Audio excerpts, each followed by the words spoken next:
Amazing expert speakers here to get us in the mood and the frame of mind for the full conference on Globalization 4.0, and this is the energy piece of it. So we're delighted to welcome Dr. Fatih Birol, who's the Executive Director of the International Energy Agency in Paris, Iain Conn, who's the Group Chief Executive at Centrica, the United Kingdom, Jean-Pascal Tricoire, who is the Chairman and Chief Executive Officer of Schneider Electric in France, and Minister Jianhua, the Minister of Energy from the People's Republic of China. So let's jump right in. Dr. Birol, 2018 was a big year, and I've heard you call it the Year of Electrification. What do you mean by that, and where are we?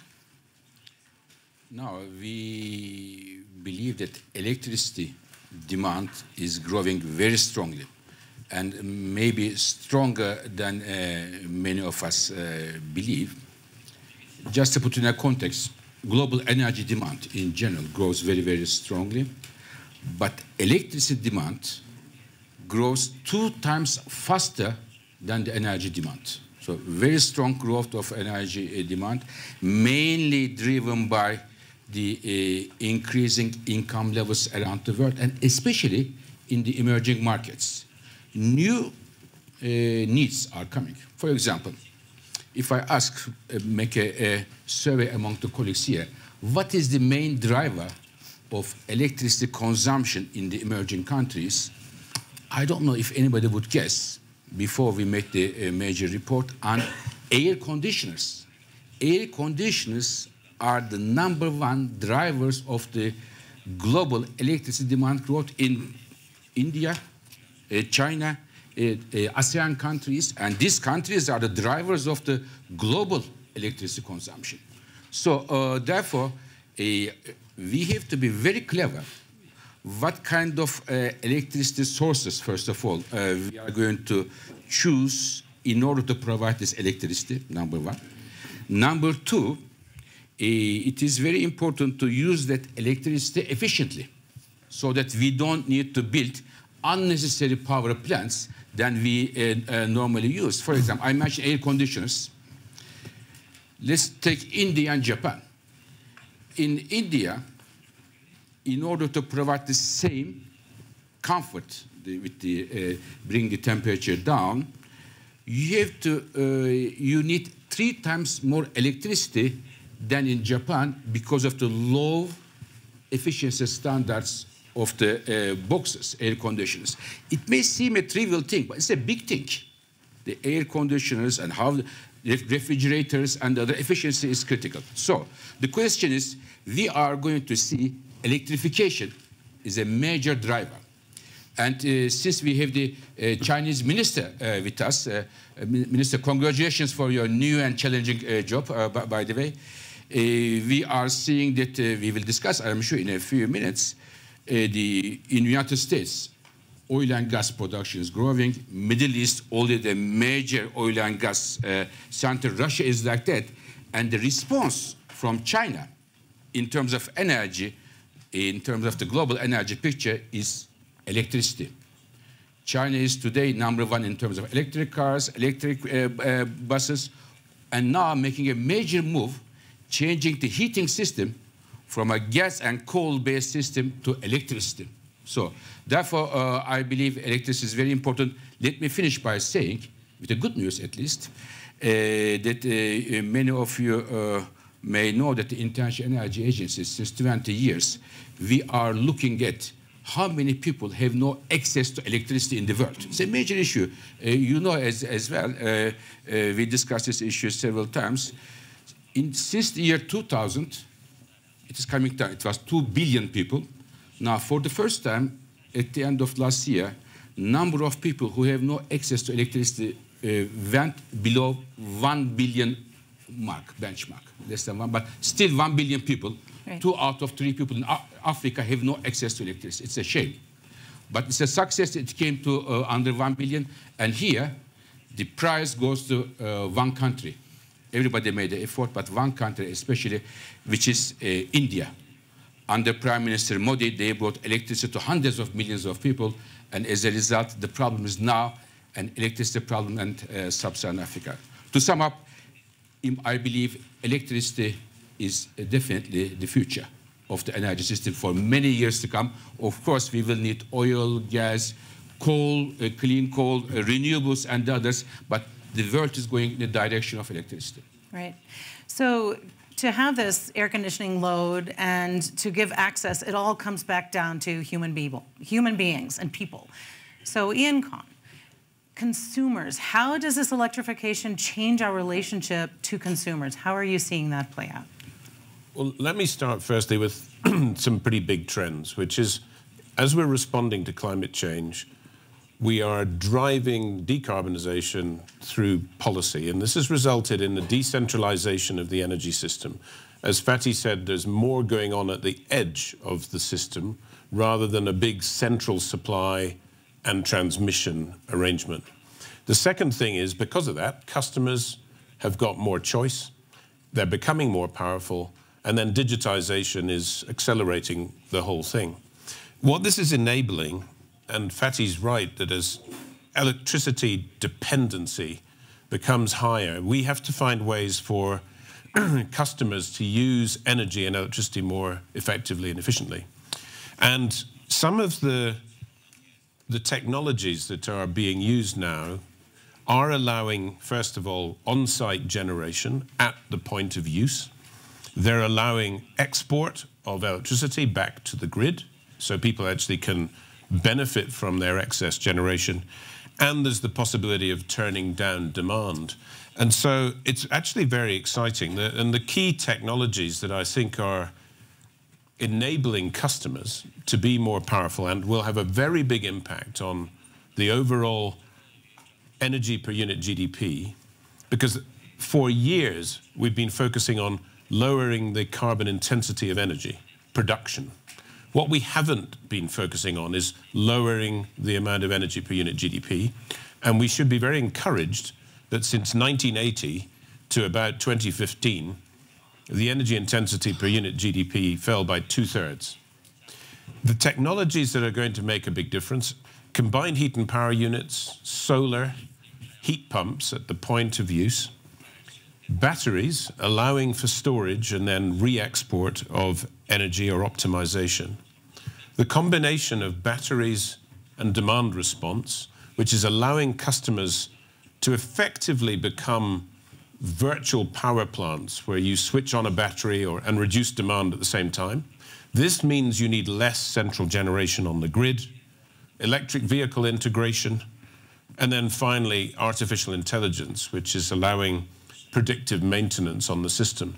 These are all the technologies we're going to need if we're going to be more effective and efficient in this electricity-intensified world.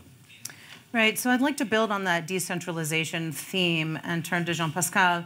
So how has this decentralization changed industry's focus on technology? Are we looking at the right technologies? What do you see?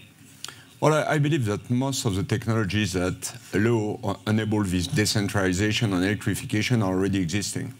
They are just not integrated. It's like every technology transition, they are not yet adopted completely or embraced completely by the users and the consumers. But it's going fast. So let me build on what Fatih was saying about electrification. You spoke about HVAC. One of the fastest electric consumption today is the IT industry, on everything going around electronics. Every time we use electronics, would it be from semiconductor manufacturing as well as networks, data center, data storage, that is fast growing. Today, 5% roughly of power consumption, soon to be 10%, and actually enabling the other face of it, which is a higher efficiency in everything we do.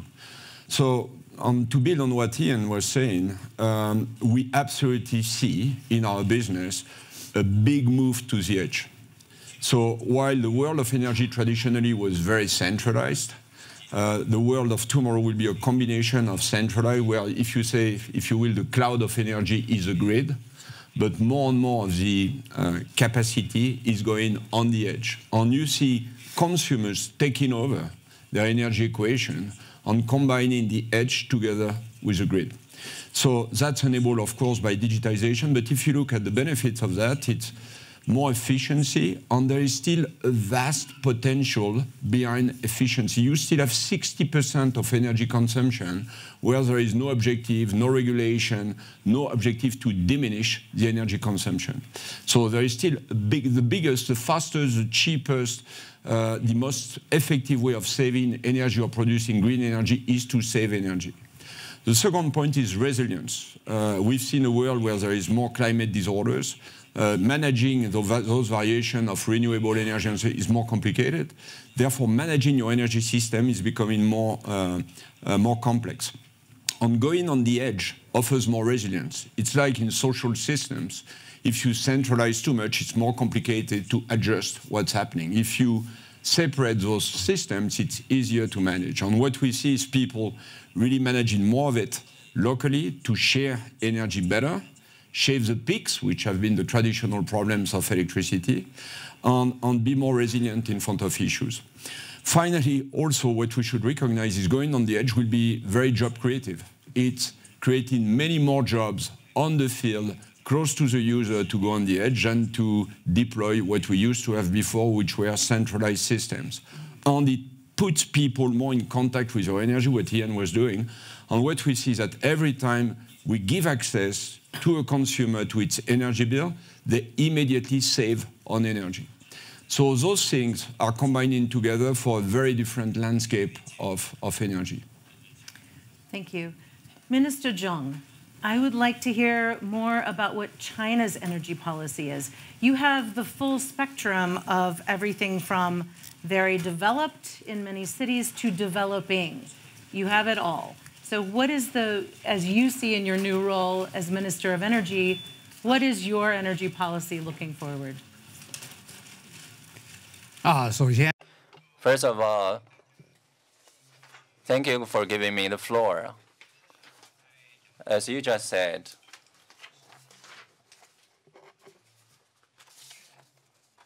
people who have no electricity. Actually, China, by the end of 2018, everybody has electricity in China, which is a huge achievement. Secondly, I'd like to talk about our future trends in China. In June 2014, President Xi proposed a new policy for energy revolution and one energy cooperation, namely consumption revolution, supply revolution, technological revolution, and system revolution. And we will reinforce our energy international cooperation to ensure our energy security. So we have a new green and low carbon strategy for China. By 2020, non-fossil energy and natural gas will account for 15% and 10% of overall primary energy, respectively. By 2013, these numbers will be 20 and 15 by 2030. And we would like to peak our CO2 emission as early as possible, and our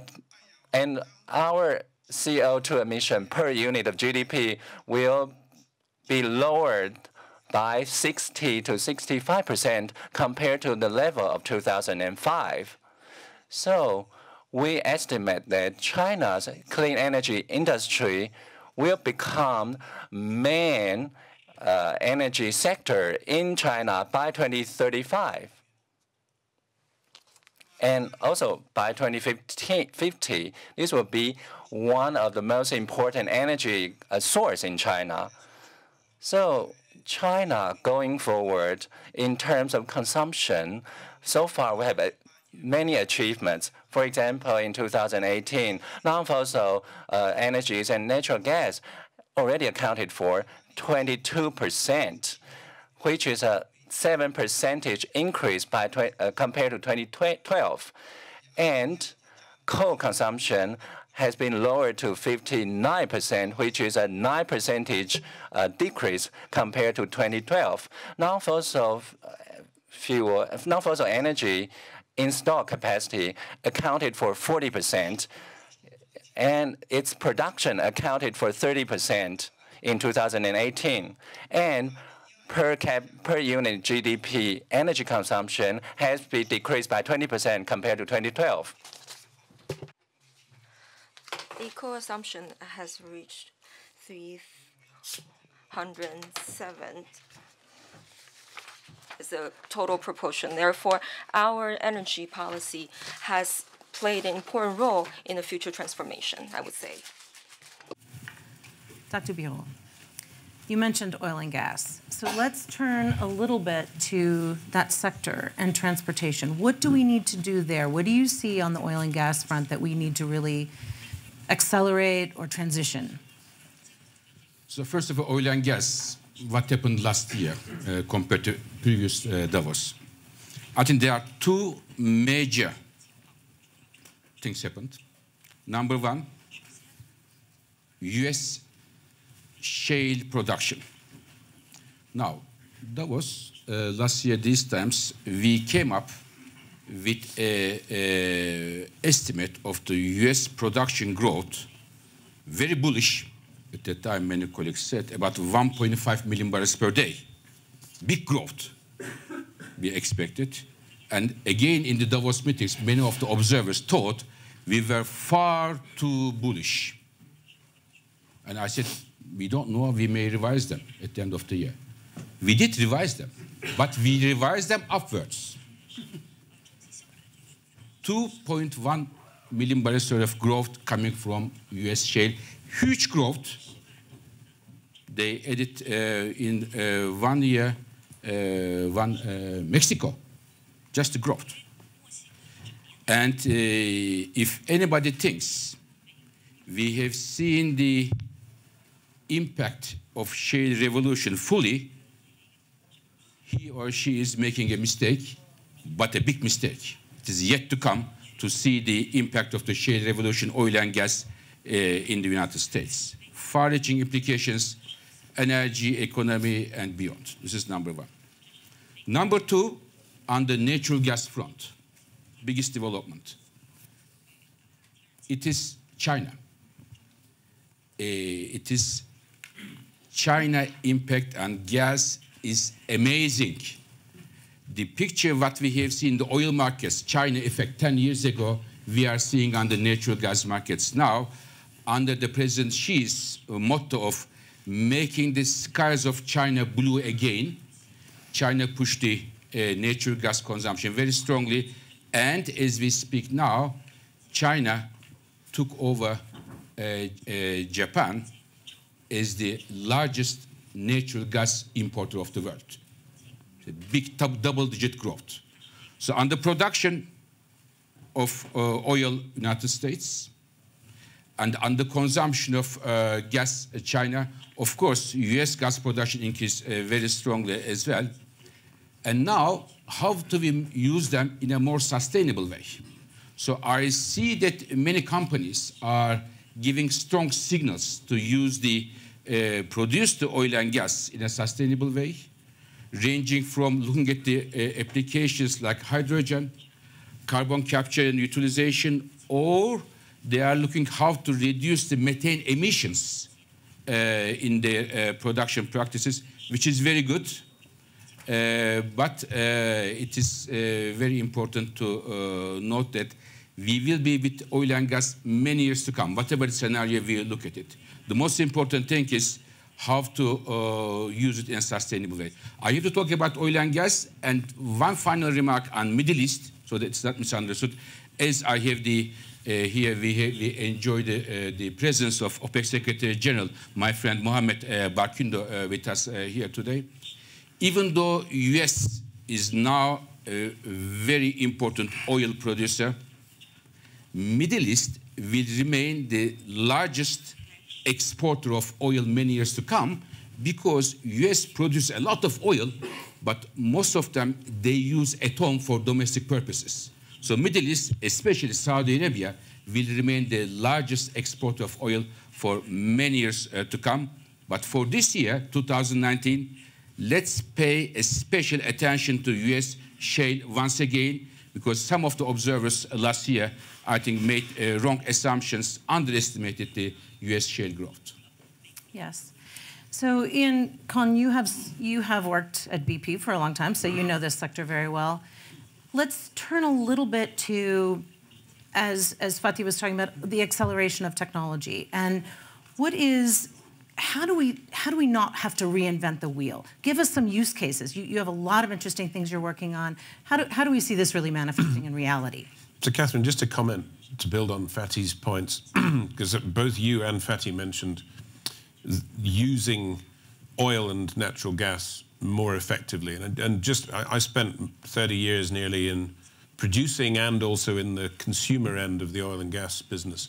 I think there's a real obvious pathway for transport, which started some time ago, which is the increasing efficiency of the internal combustion engine, then very significant penetration of hybridization, so the plug-in hybrid electric vehicles, which have got the range and the interoperability, and then finally the penetration of pure electric vehicles. And what we're now seeing in Centrica is customers, whether they are business customers or consumers, wanting propositions that integrate electric vehicles into their lives or their business. The problem, though, is we've got to recognize two things. We need to decarbonize the grid in parallel with the increased use, and also there are some practical issues around electric vehicle charging, for example, in multi-residential buildings or in the center of cities. Nevertheless, this is happening, and on natural gas, the biggest challenge, as Fatih and I often talk about, is the decarbonization of heat.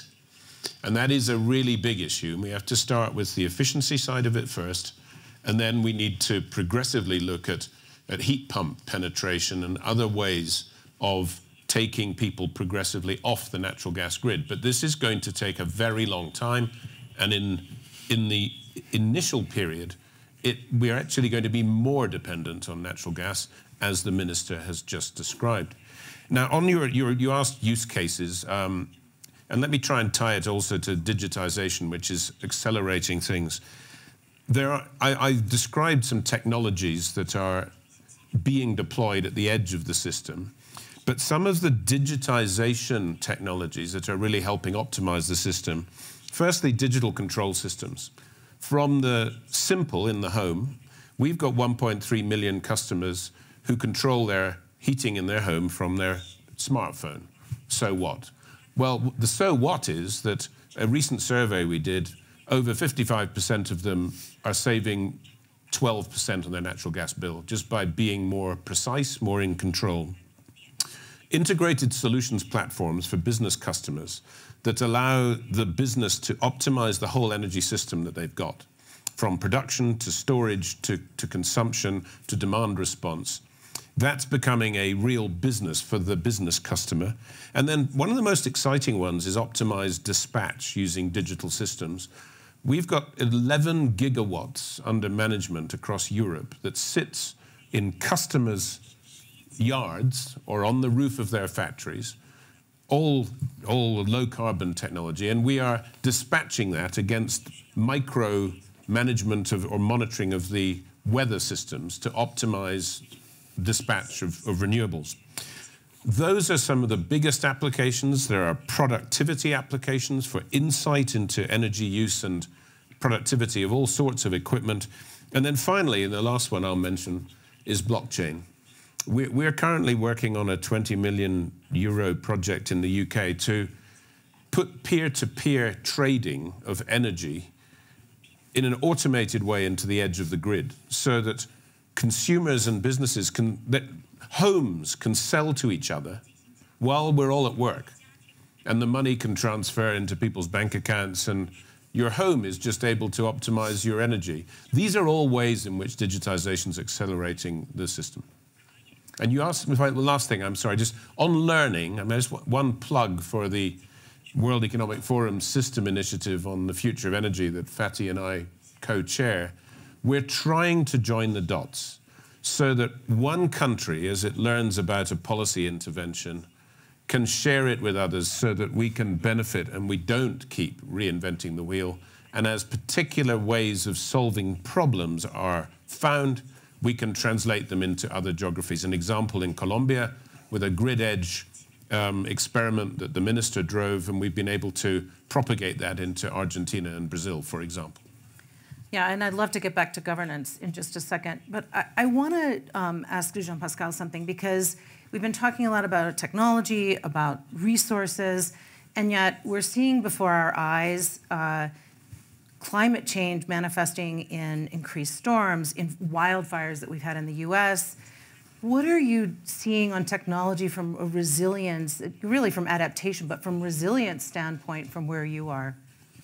Well, all the climatic disorders which we are facing today are putting a lot of pressure on the energy system. So what we've seen, we were speaking about that before, more and more customers have equipped themselves with an edge system, a microgrid, which is combining renewable storage and being linked to the grid, so that they can better manage this equation of resilience. On doing that, they're also managing the equation of efficiency on cost, because in many cases it brings the cost down. So it started by the most critical application, typically the military, where you install a military base, and you've got on some of them we are facing power breakdowns, and we help them to build quite big installation, feed 15,000 people on the edge with microgrids. Then it went into other mission-critical application. Hospital, this is a place where you don't want the power breakdown to happen when you are in the surgery room, so more microgrids coming on board. And now it's spreading to neighborhoods, technology parks, so that people are becoming more resilient. I'd like to add on what, on switching a little bit gear, but Iain was speaking about the consumer with digitization. I think the potential of digitization is even far beyond efficiency. So we work in majority in the commercial and industrial part of the equation. Of course, on OPEX, on energy efficiency, what we see today across thousands of applications is 25% of energy efficiency. But think about it, when you build such a site, your large part of the investment is a CapEx. By working fully on digitization of this is more 30 to 40% that you can gain. And we've worked particularly as we speak about oil and gas. Oil and gas industry has been looking really to more efficiency, especially during the year of crisis. And you have a large part of your efficiency which is happening during the construction phase, during that phase from the CapEx to the OPEX, where there was one digital model here, and another digital for operation. And our obsession in the past 10 years has been to integrate all of that digital cycle with a software suite that follows you from the construction to the operation. And there are the gains of efficiency from the construction, where we avoid many people bickering on the work side because the plans were not precise, into the world of operation has been massive. So we started by operations, OPEX, but be prepared for a world where the next steps of efficiency will be in the world of CapEx, on the transition from CapEx to operations. And we have the same thing with utilities, same thing with buildings. So the world of digital is integrating all over the life cycle of the installations. Yeah, that's great. So Minister Zhang, how is China looking at this? You have a history with oil and gas. Zhang. Well, how is China integrating technologies as you move forward with your policy on decarbonization and access?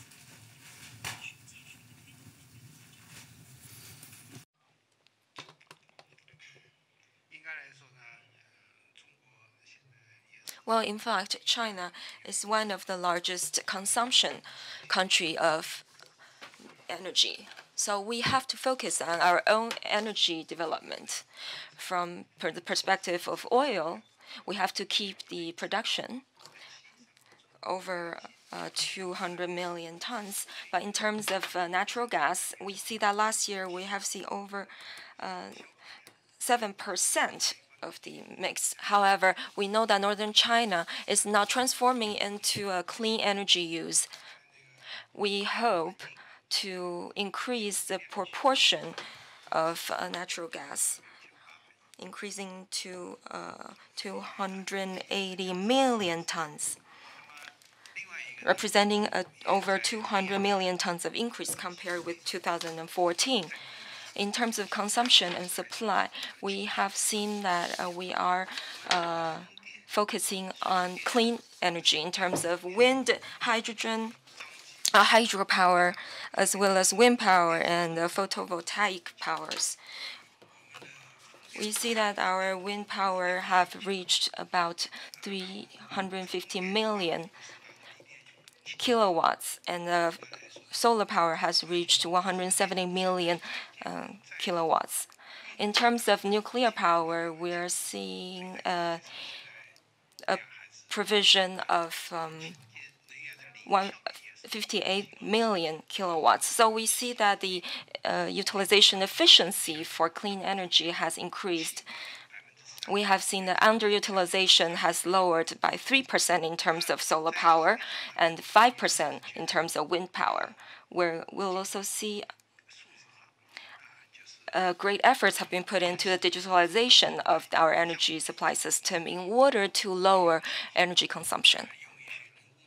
In terms, we are utilizing AI, big data, and their relevant applications in energy sector. Through our efforts, we hope to maximize our solutions in energy. I'm going to turn to the audience momentarily for any interventions or questions from the audience, but first I wanted to touch base with you one more time, Dr. Birol, to address this, yes. And also any governance issues that may need to change as you think about moving forward. So I want to react to two things here of my colleagues. The first, Minister mentioned the China and the renewable numbers. So put the things in a context. China is today #1 in terms of wind energy in the world, #1 in solar, #1 in hydropower, and if the US policies do not change, #1 in nuclear power in a few years of time. So doing a lot of job, China, plus they have improved, for example, the coal efficiency, coal-fired power plants. China gets a lot of electricity from coal today. If the Chinese coal power plant didn't increase the efficiency, today we would add 1 more gigaton, huge to the global emissions. So good work for China, but more to do, I should say, especially in terms of reducing the emissions, and maybe as important as that, local pollution in the cities. It's a very important job. Second point, on the oil and electric cars, a few of my colleagues mentioned. Now, one good news, one not perhaps so good news for the colleagues who are big subscribers of the electric cars. Good news is that we are now almost reaching 5 million electric cars across the world. 5 million, and half of them are China. China, I forgot, #1 in electric cars, electric buses as well. But 5 million electric cars. Many of us hail this a big improvement, big achievement. Yes, it is, big. What does it mean for the oil demand? I tell you, just to put in a context, 5 million electric cars. This year, we expect global oil demand will increase about 1.3 million barrels per day. 1.3. Some people say 1.2, some 1.3 million barrels per day. And the effect of 5 million electric cars out of 1.3 million barrels per day is 50,000 barrels per day. 50,000 versus 1.3 million. So just to see that we should put the things in a context. First of all, 5 million is nothing because we have 1 billion internal combustion engine cars, #1. #2, cars are not the driver of oil demand growth, full stop. Drivers are trucks, petrochemical industry, the planes. Asia is just starting to fly. Asia is just starting to fly. So these are the drivers. Just focus on the electric cars. Big electric car sales and saying this is the end of the oil is definitely misleading. We like it or not. Some of us like it, some of us dislike it.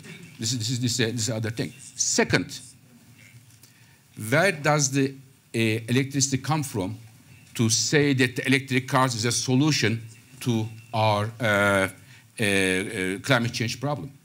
It is not. Today we have 5 million electric cars. Even if there were 300 million, with the current power generation system in the world, the impact on the CO2 emissions is less than 1%. Nothing. So the issue is not only the electrify the cars, but if you want to have a solution for the power sector, if we can find a solution power sector, decarbonize it, CO2 emissions will not be going down. It may be helpful for the local pollution, but for the global emissions, it is not. So just to put the things in the context, electric cars are today, when we look at the numbers, not the end of the oil era, number one. Number two, I wanted to say that it is very important to acknowledge what China is doing in terms of renewable energy, but also to say, Mr. Minister, we have high expectations from you as the world to reduce the emissions more and bring more prosperity to your citizens and to the rest of the world, Mr. Minister. Great. I would be glad to take questions from the audience, and please wait for a microphone to come. There's one here. Hi, my name is Katie Hill. I'm from Liquid Telecom, which is a Pan-African digital infrastructure company. And among other things, we're building out a data center network across Africa. So we're talking about critical loads in countries that have fairly unstable grids. And I was wondering if the panel could speak about how utilities are coping with the transitions you've outlined as we move from centralization to the edge. Most African utilities are not profitable, but that is not an African challenge with PG&E just filing for bankruptcy and a number of other developed economies that have struggling utilities. And how will these firms survive, and what will differentiate? Great. Iain, I'm looking at you. Well, I don't know why you're looking at me, because Centrica is not really a utility, although we're labelled as one. But in the sense that we don't run big central generation and big transmission networks. But to answer the question, I mean, first of all, the micro solution. If you've got data centers that you're trying to build on the edge of the grid, or the grid's not very reliable, clearly that some of the distributed technologies that we've been talking about, Jean-Pascal and I, combined heat and power units if there's some form of natural gas, or solar and batteries, this is coming to the point where you will be able to put backup generation, or it could even be based on diesel initially, so that you have the reliability. On the bigger question, I think the world of things called utilities is very much in transition. This idea of a central production and transmission system where the customer just takes whatever comes to the wall is gone. It is dramatically changing, and all of the things we've been talking about is putting pressure on the central generation system. I'm talking mainly in the Western world. Clearly in growing economies, there is still a need for more baseload power. But what we're now seeing in Europe and the US actually are people having to make political interventions simply to support the amount of baseload power that exists to keep the light on, because it's becoming underutilized and unstable. And I believe I can understand point B a little bit better than I can how we're going to get there. At some point, we're going to reach a place where the transmission system will be partly an insurance policy. And what we haven't figured out is who's going to pay for it. There will be central generation, and it will need to be highly utilized to be effective. Distributed systems will need to connect into the transmission system and export and import from it. And part of the remuneration of the grid will become a sort of membership/insurance policy. I can't see any other destination. Most countries are having trouble getting there, because you've seen it in the United States with solar, where, you know, who actually pays if local generators don't actually pay when they take transmission off the grid? Who's going to end up paying? We'll solve all these problems, but they're coming to a cinema near us. Katherine, may I keep going on that subject? I think that decentralization of energy is a great chance for many emerging countries. For what we see, we are equipping more and more places in the world that were really difficult to equip before, because you can deploy a local grid. So speak about the island countries. There are plenty in Southeast Asia, remote places in Africa. I think here it's not only a technological problem, it's a societal problem, where if you want it to be effective, you need to manufacture locally, and this is what we do. And you need to train a lot of people, which is great, because when people are trained, then they can take care of the community and bring more services around energy. But the worst is to come with something which has been manufactured from remote and land it on the ground, and there is nobody to take care, because guess what? After 2 months or 3 months, it doesn't work anymore. But what we see is that really there is an empowerment of people around energy. Now, on the role of utilities in the world that's becoming more electrical, utilities have a major role. They are the conductors. They are in the middle. They can be insurers, they can be providers, but at the end of the day, they have a major role. But it's a major reinvention for many of them, major reinvention. We are working with them on the technology. Well, digital is a big thing. I mean, it used to be a more simple world where generation was fixed, consumption was quite fixed, it was easy to administrate. Now, everybody has gotten out of whack. I mean, you've got renewable things which are going up, down, consumption which are modulated up and down. So the big things that utilities are doing is getting digital, managing the central and the edge. We see many of them inventing a new model, which is really impressive. So like in every transition, there are risks, but there are also opportunities, and some are exiting as true winners of this transition. Terrific. We have another question or intervention. Good morning, everybody. Johnny Mas from Repsol. Mr. Birol, you said that the electricity is growing, and that's okay, it's right. Fortunately, I mean, a part of this electricity is produced using renewable energy, but unfortunately, I mean, renewable energy is intermittent. This kind of energy needs today a backup, and bad news is that the coal power is still a large part of the electricity production in the world. I mean, do you think that, for instance, promoting electric vehicles in countries like Germany, Poland, and some others, where we are burning coal to feed electric cars, increasing the CO2 footprint in the world, is a rational policy? And do you think that shifting from coal to gas in this scenario, on top, of course, of promoting energy efficiency and promoting, of course, renewable generation, could be one of the most efficient ways to reduce the CO2 footprint in the world in a cheap way? Thank you. So, I mean, CEO of Repsol asked many questions in 1 minute. So if I can go three blocks, maybe, renewables. So first of all, good news. Last year, renewables grew very, very strongly.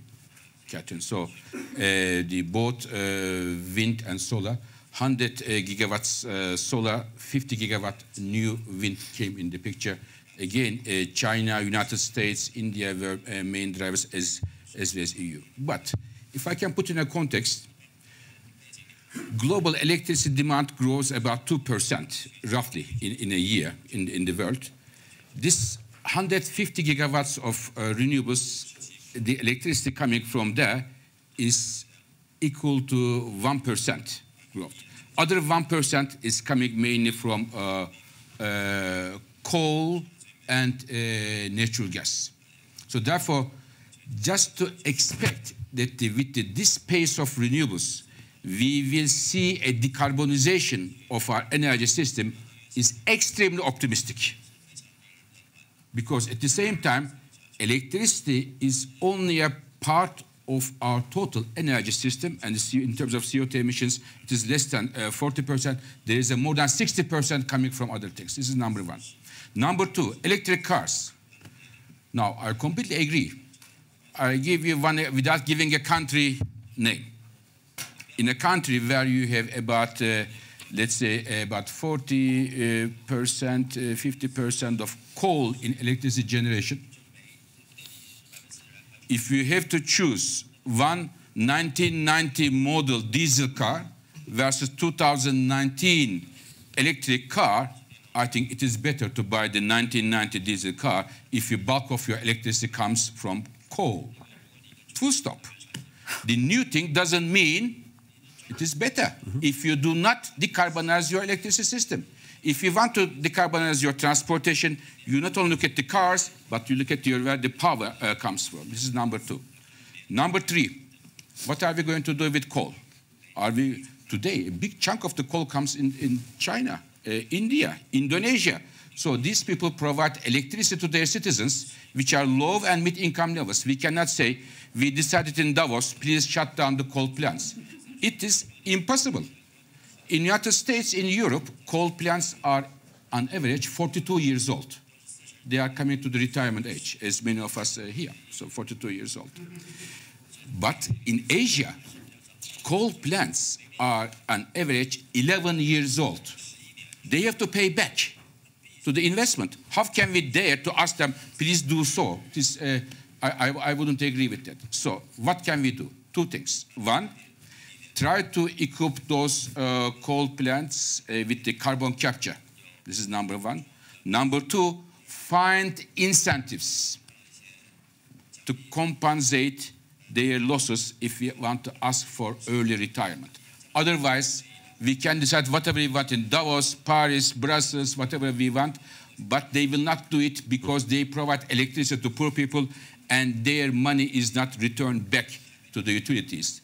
Who would Iain do it? Would Jean-Pascal would do it? Nobody would do it after they make the investment before it is paid back. Who would do that? Why, if we don't do it, why don't we ask China, India, Indonesia, and the others to do it? So we should have double standards. And in my view, Katherine, if you ask me, what is the main problem of the climate change today? There are many of them, but I would put the young, inefficient coal power plants fleet of 2,000 gigawatts in Asia with all these conditions attached. May I just add one little comment to that? In the UK, and I realize this is not the countries you've talked about, a high carbon price, the combination of the European trading system and a carbon tax or floor, has resulted in the early retirement of all the coal plants. Now, who pays is the key question, and the only way it's working in the UK is, unfortunately, for everyone who's using electricity to pay. And that way, through carbon pricing, we are accelerating the early retirement of plant. They're not as young as those in Asia, but it's going to be crucial we find a way to retire coal as fast as we can. I would be personally less affirmative on the future of energy, because what strikes me is that those kind of discussion is the one that we had about the internet on the world of telecommunication in the 90s. With the same kind of saying, well, the world of before, we cannot decommission, we cannot do. But we're always surprised by the adoption of technology. And of course, there are economics behind some power plants and things, but in some cities, emissions, particles has become the first political debate. Then there is a new generation coming up, youngsters, and they don't have the same patience with the lack of reaction to the environment. I think there is urgency with respect to the climate question, right? We are more on a trajectory of 3.5 to 1.5, and we pay for the disasters linked to that. So I'm not sure it's just economic. It's about reality of life of people in their environment, and we are always surprised by the speed of technology adoption. So digitization, electrification. And the thing is that it's a parallel avenue. Of course, electricity doesn't bring any plus if we don't decarbonize electricity. So the question is, how do we accelerate this in the future? So I would stay very open and alert on the evolution, because, well, people, youngsters, the new generation will push us, which is probably great, because this is how technology evolves. That's true. Speaking of youngsters, my children say, no, I have eyes on the back of my head. I think there's someone behind me that has a question. There's someone. You have the microphone? Oh, good.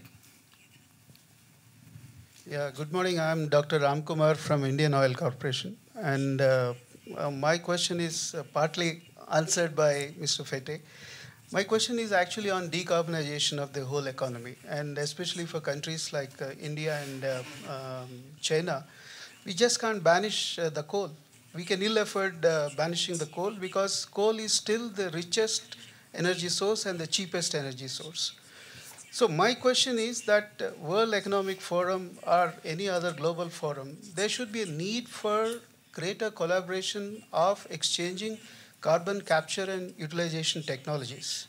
I think there are a handful of commercially established carbon capture and utilization technologies, and there should be a greater cooperation to these Asian countries, where the established technologies need to be shared so that on a global platform, the decarbonization will gain traction. So any comment? Is there any global framework that is in place, are going to be in place to share these kind of technologies? I would like to seek the views of the panel. I would like to turn to Minister Zhang to talk about how China sees this similar situation. Indeed, Iain and our friend from India has proposed a great question. Indeed, in the case of China and India, under our current context and circumstances, it's unrealistic to eliminate all forms of coal and heat-powered electricity. But we can make efforts. For example, by 2018, our coal-powered electricity has accounted for less than 60% of our overall mix. We have closed many low-efficient coal power plants, equivalent of 800 million tons of production, and equivalent of over 100 million kilowatts of production. I would also like to respond to the development of distributed electricity or energy. Especially for developing countries, distributed deployment is very important. However, in order to resolve the security and safety issue of our grid, and how do we optimize and rationalize wind power, for example, would be very important. We are also developing construction of for example, the windmill, as well as more flexible coal-powered electricities, so as to complement different types of energy. Thank you. So what we're going to do now is just step back for a second, and I'll give a few reflections and then pose one final question. And I'm sorry we weren't able to address everybody's interventions and questions. You can certainly pose them afterwards. And I'm afraid I neglected to introduce myself. I'm Katherine Hamilton. I, among other things, am co-chair of the Advanced Energy Technology Council, which is a new council under the Future of Energy Stewardship. And we have discovered and thought that as much advanced energy technology as we have, it is here and it's ready. We need to accelerate it. And that's something everyone here has talked about, is that we have solutions. We need to accelerate them, and digitization will help us accelerate them. Countries like China can help lead the way with their public policies to accelerate. At the same time, that the youth of the world are stepping up and saying, we need to do this faster and we need to do it in our terms, without forgetting that we need all of the resources available that we have already invested in. So that's sort of where we are in a very interesting geopolitical landscape right now.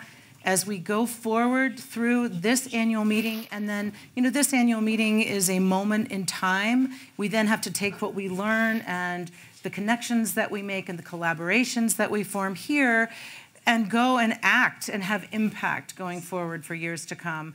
So I would ask each of the speakers here for a final thought on how do we accelerate, or what should we be thinking about moving forward so we can really have an impact and make a difference? Minister Zhang, you start, and we'll end up with you.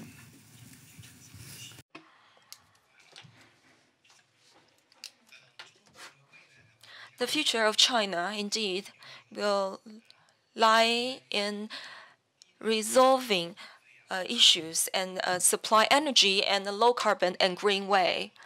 Of course, we have to leverage the resources that Mother Nature grants us. These sustainable energy, for example, thermal, wind power, photovoltaic powers, all these will contribute to the lower production of carbon dioxide as well as carbons. So I think that's most important. So when I look at the future, I think the two biggest problems we have is probably climate change, with already visible collaterals, and alleviating poverty and reducing inequality. And the first inequality is access to energy. I mean, people who have access to energy have access to modernization. the other ones don't. So energy is at the crossroad of the two in contradictory terms. But I think our generation has a fantastic responsibility and opportunity because in the past, there was only one way somewhere to consider energy, and we're at crossroads at the moment. And I would incite all of us not to look at what we have to build from the past point of view, but more directed to the future and consider all the implications. But we are trying with energy to address probably the two biggest challenges of our generation. Absolutely, yeah. My view is that, as Fatih and others have illustrated, we are not on the path that we need to be on. And the problem is many of the reasons why we're not on that path are fundamental, as Fatih talked about. Oil demand is going to go up, etc. And electric vehicles are not going to answer the problem. The whole of transport's only 30% of greenhouse gases. So my belief is boldness and understanding are the two ingredients missing in central government. And our mission in the effort that we're all involved in here is to try and help governments understand that we're not on the right path and we're going to have to intervene in a more bold way. And then, so that's boldness and understanding with governments. And then the second part is the unleashing of the discretionary innovation in society around new energy technologies and demand. Between these two things, we will solve this, but we are not there at the moment. Thank you. Thank you. So I would say the following, very simple. We discuss, you also lead a lot of discussion, Katherine, since some time, how important the climate change challenge in front of us is. It's completely true, but the more we discuss, the more the emissions increase at the same time. So it's the 2017, and we just announced 2018 emissions increased. So, and we all know that energy is the main responsible sector here. So, in my view, what we need is the following, two things. One, we have to understand the order of magnitude of the challenge. This is number one. Not only the new infrastructure, how it will be, but also the existing lock-in infrastructure is there that will be with us 30, 40 years, how we can intervene in the existing infrastructure, such as the coal plants, CCUS. I see it is the very important part of the equation. So this is the understanding, the order of magnitude of the challenge is number one. Number two, maybe more importantly, now today everybody has his or her own solution. Some say renewables, the other one renewables, the other one CCUS, the other one nuclear power. This is completely absurd when you look at the order of magnitude of the challenge. I don't like nuclear. Okay, then nuclear is out. Nuclear people say, I don't like solar because it's intermittent. It's also out. So at the end of the day, we have nothing left. So when we look at the problem, if we are serious, we need all technologies which can help to reduce the emissions even 1 gram. So we don't have the luxury to exclude any of the technologies. Our aim should be not to boost our ego, but to reduce the emissions. And if we are serious about that, we need all the technologies. Thank you. So, thank you, Fatih Birol, Iain Conn, Jean-Pascal Tricoire, and Minister Zhang. Thank you very much. Thank you, everybody here. Now go forth boldly to the rest of the annual meeting. Thank you.